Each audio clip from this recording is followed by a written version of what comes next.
I'd like to introduce Stephen Lonsdale to you, who works with traditional knowledge every day at the Qikiqtani Inuit organization and who has prepared a special video presentation for us.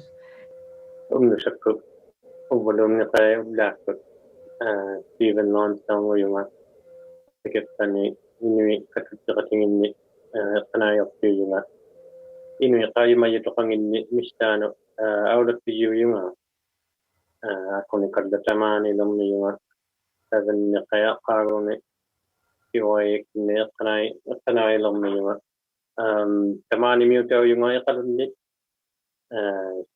يعني أنا قد فنّت ميوتشتجا إلى أن وين بتتو جاي ما كتب كما قدنا تتو كأننا نسوق كما and thank you everyone for welcoming me to this conference. My name is Stephen Lonsdale. I am with the Qikiqtani Inuit Association.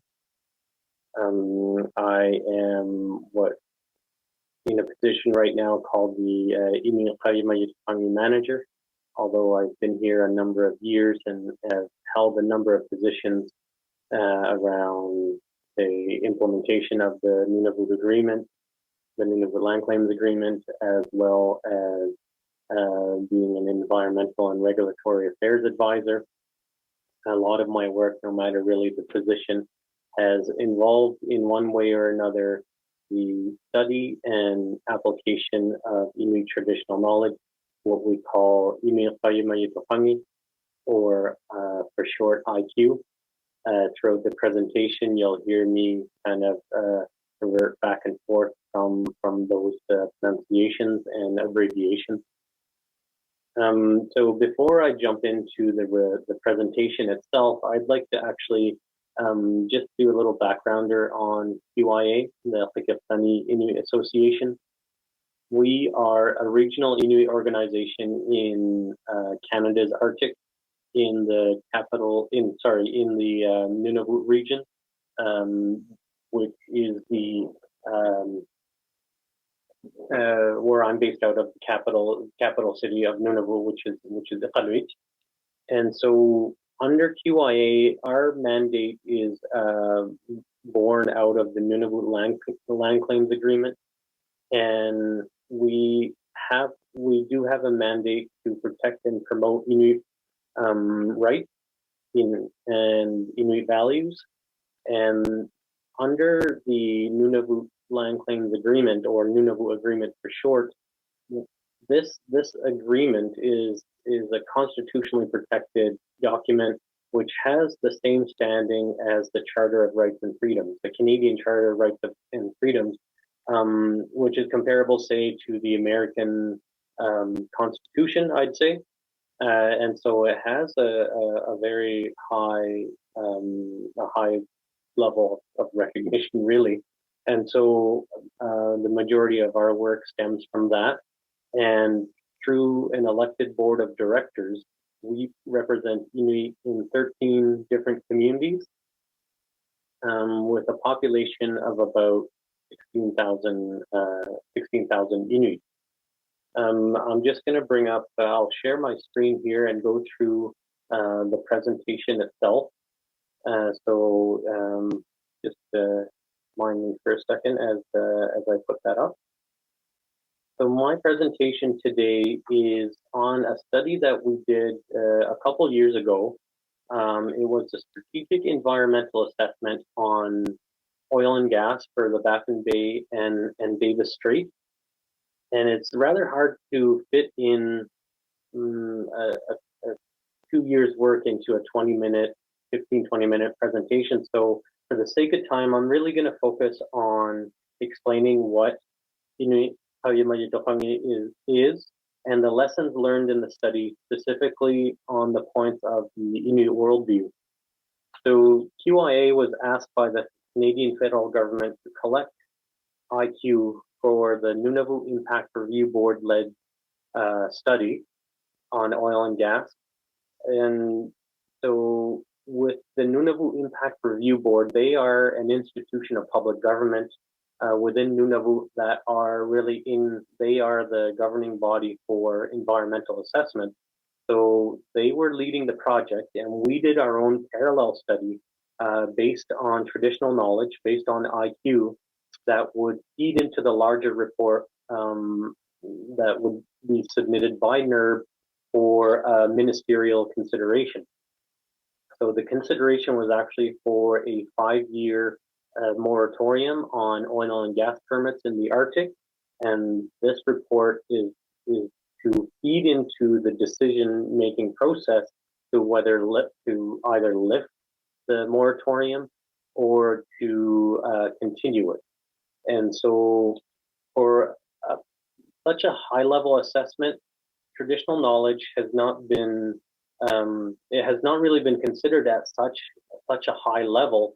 So this was rather important for the elevation, for the recognition of IQ to be used at a federal government level.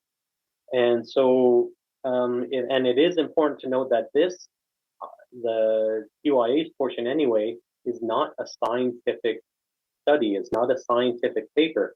This is an IQ study rooted in Inuit ideology and presented with the Inuit worldview. So throughout the process itself, we knew that we had to involve elders because they are our knowledge holders and they know IQ. They live IQ. They are the personification of Inuit Qaujimajatuqangit. So they are the ones that we turn to for help. And so for the strategic environmental assessment, or SEA, the data collection was in staged approaches that first used local elder committees at the community level within 6 communities, as well as it moved into a more regional level with a larger IQ committee, and to which all kind of meetings and sessions and things like that, to which I would chair those meetings. So at the community and regional level, we did hold mapping sessions to record wildlife concentrations, migration routes of various animals, areas of ecological importance, specific species behaviors. We even created calendars based on the Inuit season for each community, because seasons even differ from community to community. Although we all live in the Arctic, the seasons are vastly different from, say, Inuit, where I'm from, to the high Arctic in Grise Fiord or Pond Inlet. So we did make these Inuit calendars, Inuit seasonal calendars. And so a lot of the basis for the study was on those calendars. So a typical assessment might kind of study the impact of, say, noise levels on whales and get into the fine details of decibel levels and mitigation measures for that. And so it's very, very specific. So within our study anyway, with these Inuit seasonal calendars, we discussed the calendar and our relationship to that calendar, pretty much saying how will various oil and gas activities affect these seasonal activities. And so it got into, a very holistic approach of being able to discuss how various outside activities may impact my relationship with the environment, my relationship with the animals. So, so these calendars were quite central to the study. And the regional sessions were first used to confirm the information originally collected when we went into specific communities, and it eventually led into the discussions of Inuit laws and norms, as well as the rules around interactions with wildlife. Knowing there would be great exchange of traditional knowledge amongst the group, we had to include youth. So there were many youth delegates that were involved in all stages. And the composition of the committee and the nature of the talks really led us to the first contentious discussion on communication protocol with elders. So in my culture, elders are to be respected, they're listened to, and they're not to be talked back to, and they're revered for their wisdom. And as kids, we're told to be quiet, to listen, do what we're told, and really not question their authority. So it's extremely difficult for the younger people to have candid discussions with elders because you don't want to disrespect them. You don't want your questions viewed as oppositional, and you're used to knowledge transfer coming from them to you. So to address this, I had separate group discussions with just the youth, another group discussion with just adults, and then both of them together. So with the youth, we discussed how comfortable they are in candid discussions with elders. And if we got the elders permission to speak more frankly, would they be okay with it? We posed that question saying, are you comfortable with this? And if we did get permission, are you okay to speak up a little, to have that dialogue?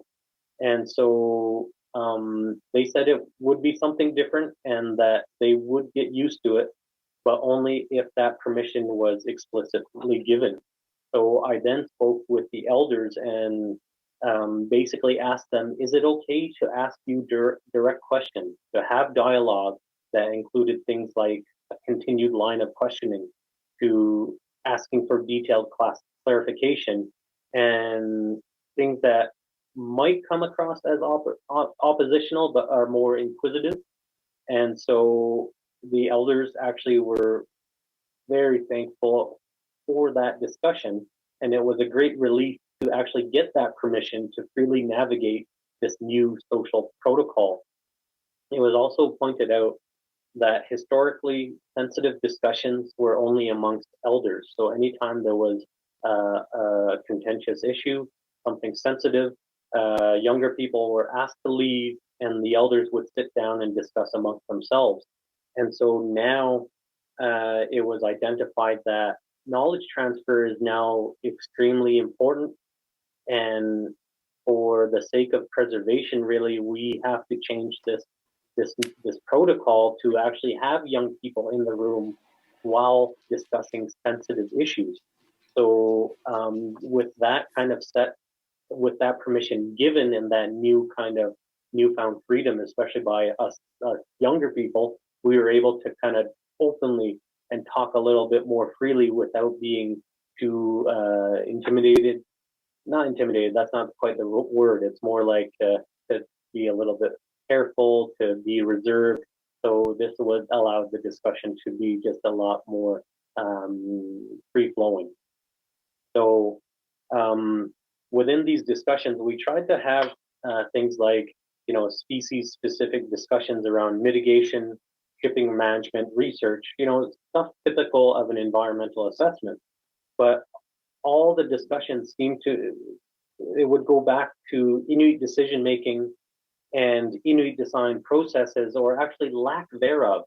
Elders kept on bringing up the gap in kind of opportunities for input and how kind of the old systems that were once in place have been completely replaced so that the new systems are not completely reflective of Inuit priorities, Inuit values, and actual Inuit participation. So those things kept on coming up. So that's where we focused a lot of the things within this assessment.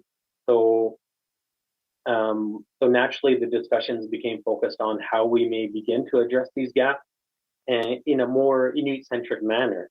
And by gap, we didn't only mean gaps in both IQ and Western science, but gaps in Inuit decision-making rooted in Inuit worldview. And the Inuit worldview is Inuit Qaujimajatuqangit. This is the traditional knowledge that we hold, and it's not a segmented data set. Within the forward of our baseline report, I tried very hard to describe it, and hopefully, hopefully after reading it, you may get a hint of what IQ is. So this is just an excerpt from the baseline report. It is the forward that I wrote, and it's meant to give awareness on Inuit Qaujimajatuqangit. So to use IQ, you must first know what it is and where it came from. There are many different descriptions of it, and this is just one. We tried to reflect all aspects of it in this wording, knowing and respecting that other descriptions exist. Inuit Qaujimajatuqangit is a morality that is the base for Inuit existence. It is the belief system at the core of Inuit identity, and it governs Inuit society. It is born through a collective effort to survive in extreme conditions where no one else could, and there is no other way to do so but together. Within this ideal lives a great life-affirming admiration to the land and animals. It is about living through helping each other. It is the Inuit way. Lately, I have observed a movement within Canada and abroad to seek out and use Inuit Qaujimajatuqangit. Inuit have always been advocating for generations to be heard, for our knowledge base to be recognized. We have always known IQ to have great value, and now others are starting to see this richness. There are attempts to incorporate IQ into the process of existing Western-based institutions, schools, government, conservation groups, and organized networks of scientists. Understandably, this is something that many groups are struggling with. It is an extremely challenging task, and it must be done with Inuit, not only as information sources, but as active decision-making partners. IQ cannot be separated from Inuit. This is something that we are all well aware of throughout the entire process. We made sure to keep the information gathered as close to the original knowledge holders as possible, so that it was not misinterpreted or used in a manner that it was not intended. It is theirs to share, and we must use it under their terms. IQ is a holistic belief that is deeply personal. The knowledge that people possess have come from generations of families, and it is passed through daily interactions with aunts, uncles, parents, grandparents, and other family members. With that understanding, it simply cannot be segmented to fit a process. Mainstream efforts seem to be focused on molding IQ or taking parts of it to fit, when perhaps the effort should be to mold the process itself. To make one view compatible with another is what we're trying to do, which is coincidentally the definition of reconciliation. It is our attempt to join IQ and science to make informed decisions that reflect people's priorities and values. So that was the forward from just one of the reports, and I'll speak to a little bit more about the other reports after. But there are three of them, and actually, you know what? For the sake of time, perhaps I will just focus on the latter, the impacts and recommendations report, because it does encompass all reports into the one. And so, just to speak on that a little bit, it's the methodology to that report is like, at the risk of oversimplifying the process, I'll explain it as such. Our elders have accumulated knowledge both observed firsthand and also passed on by others. The accumulated knowledge is a million combinations of present-day knowledge mixed with multi-generational knowledge, which also at one point was present-day knowledge mixed with multi-generational knowledge. All that to say that it is almost like it is a living thing that is constantly being added onto. There is historical information within IQ, but there is also present-day knowledge. So when we speak of observations of things like climate change, it's in reference to, through the lens of Inuit Qaujimajatuqangit. And So we asked our elders, knowing what you know about your land, about your animals, and having lived in tune and in rhythm with the entire Arctic, how do you think the oil and gas industry will impact the North?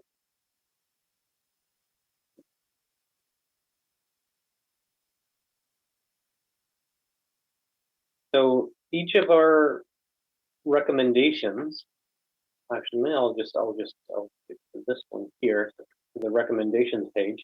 Each of our recommendations can be rooted back to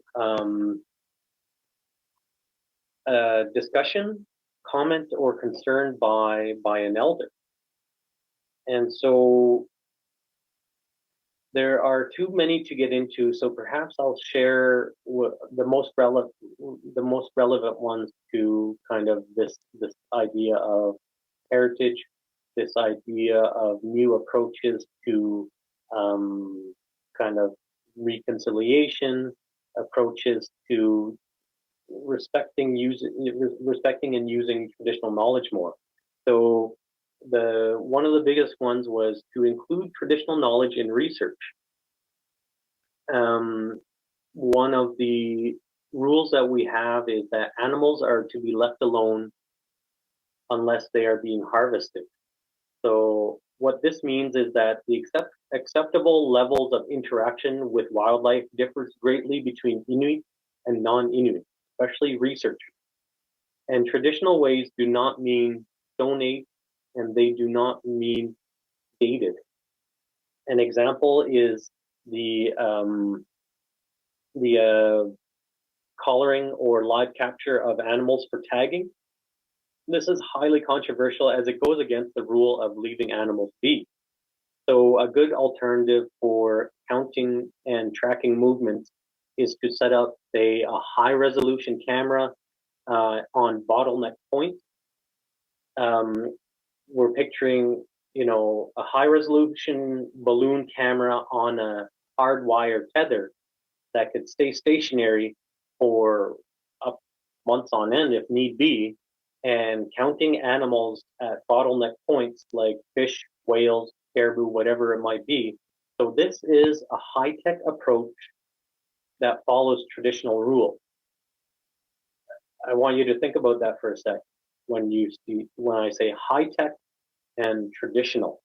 So this is something that was not a specific recommendation within the report here, but it was an idea of mine during some of the discussions to start bridging these ideas together. So another traditional rule is that the first wave of animals in migration must be left alone. So this is not species specific, because even in migration, there are groups of different animals that travel together. Harp seals, because they cannot maintain breathing holes, require open water and large craft. So it is said by elders that they are like the dog team leading whales and other animals back up north. So that first wave of animals within a migration are the ones that have learned the way. They know the safe areas to calve. They know the rich areas to feed off. And so the other animals follow within the second and third waves of migration, and they will concentrate in areas that have historically have had those first wave, the leaders, so to speak. And so if you disrupt that first wave of animals, the subsequent waves will not really know where to go, and they'll disperse further. So this was really important as Inuit, because we needed and still need animal migrations to be predictable. And so this was a way, follow this rule to keep harvesting predictable, to keep food security high, and to live more in tune with animals. So something like this now can be used in seasonal restrictions for shipping management, better facilitate the timing of quota systems for harvesting, or for mobile protection measures that could see protected areas shift with animal movements to protect that very first wave. Moving on to some of these more specific quotes from various elders. As mentioned, the recommendations come from discussions or concerns or comments, and these are just a few of the comments themselves.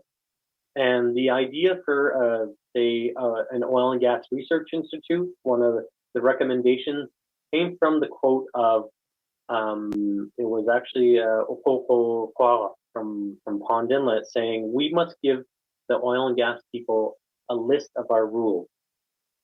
So this was not, it was a need to want to share our way of life. And he had also said that we need a list of their rules.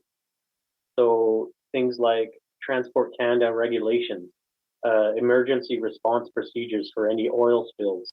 So different things like that, where their protocols, their rules, and then also our rules are being exchanged. So that was the want. That was an idea from the elders. So what we did was we thought, well, why don't we create an oil and gas research institute where there is opportunity to do that? And we actually want to take it a step further to say, well, why don't we try to turn these things into our own Nunavut-based regulations and protocols so that they're more in tune with Inuit, with the Inuit worldview. And so it's nice for, when people follow traditional rules, but that's just it. It's a nice thing to do. So what we must focus on is to actually start putting these into legislation so that people have to follow it. And you really then will have like homegrown systems, homegrown framework for different things. And so another actually recommendation was that the committee that created all these recommendations, they wanted the committee to continue. We just began to scratch the surface, and so we wanted to continue, that they wanted to continue the work. And so we did actually, out of that recommendation, secure 2 more years of funding. But because of all the last year's pandemic, we've really had to slow down with a lot of this work and dealing with such a high risk group. We are really approaching very carefully and trying to work, come up with different approaches, but hopefully, in the next year, we're able to actually get meeting face to face again, to get all these elders under one roof and discuss further about how we can further these causes of Inuit traditional rules and begin to start making Inuit regulations and Inuit kind of, what would you call it? Even things like Inuit identified thresholds and various things like that that are just non-existent right now in any sort of environmental assessment or environmental protection legislation. So another recommendation that was given by the elders was that we should not rush, and therefore there should be plenty of time for discussion and consideration of rules. So we then immediately applied that to our draft terms of reference for the committee itself and stated that we should have 5-year terms instead of your typical 2, maybe 4. This is a 5-year term based on a recommendation by elders not to rush, to take a lot of time to be able to really consider things and discuss it at a community level, individual level, and then at the regional level. So this is just one more thing that we're starting to work toward is actually to create almost a what would you call it, an instruction guide or some sort of reference material so that we don't constantly need to go and consult on these things. Like any document that we have, we will refresh after a few years and reconsult, but there's certain items that we want to lay as kind of our really essentially our baseline information and have these things as a platform. So this terms of reference is definitely one thing, but working into the future, we did have 5 meetings planned for this year. It might be pushed into next year or possibly do virtual meetings.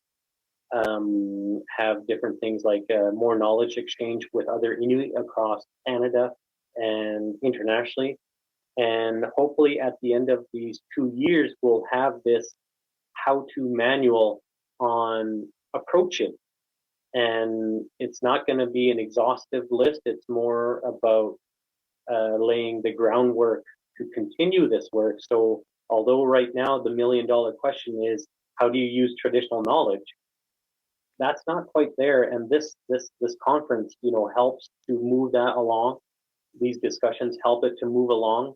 But really, this is something that I say is, how do you do it? What are the rules and procedures around it?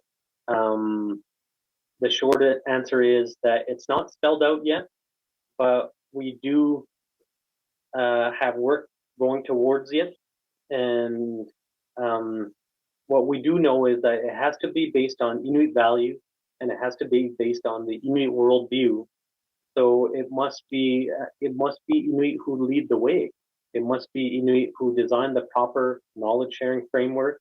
So I'd say within our project anyway, check back within a couple of years, and we'll have these things a little bit more spelled out, a little bit with a lot more reference material, which is something that's extremely lacking from an oral culture. So the majority of our work right now is just to create these reports, to record an oral traditional knowledge into platforms that are more shareable internationally. And so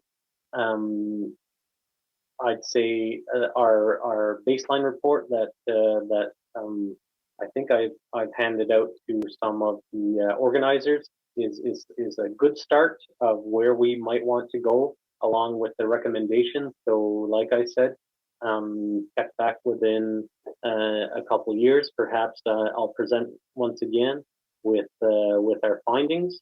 But as we move forward, I'm really loving kind of bridging these really very separate systems into something a lot more compatible, a lot more conducive really to the way Indigenous people think and how we do things. So I just want to probably end it out there and say thank you very much for listening, and we'll connect soon.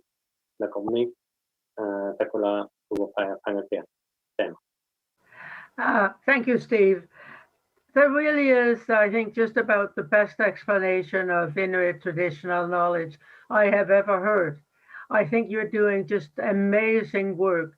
And I think the kind of work you're doing is going to be incredibly, it is incredibly important in all the environmental hearings and concerns that are taking place, not just in Nunavut, about a place like the Mary River iron mine, but also really across the country, about pipelines, about oil and gas exploration, mineral explorations, and so on.